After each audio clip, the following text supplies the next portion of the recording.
څنګه چې بچو تاسو ته پته ده یو خو زموږ سره پرنسپل صاحب غوش کې زموږ سره ماشومان دي هغه غوش کې دا ماشومان داسې چې د هغوی مونږ سکولینګ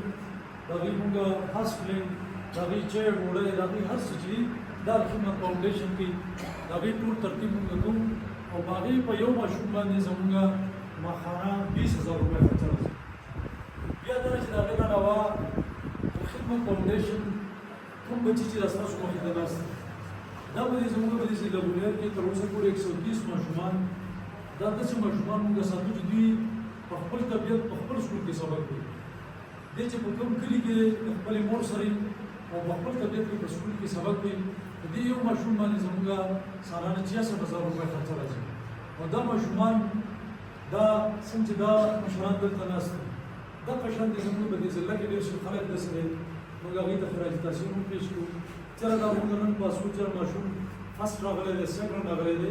دا کریډټ ټول هغې کسانو ته ځي الله تعالی دې هغوی په مال کې برکت واچوي دا ماشومان پیسو ته هغوی دوام کوي دا چېرې دا ماشومان الحمدلله دا خلک یې سپورټ کوي او دا زموږ د ټولو لپاره د قیامت یو توښه ده او الله تعالی به د دې په ذریعه باندې به موږ انشاءالله تعالی جنت کې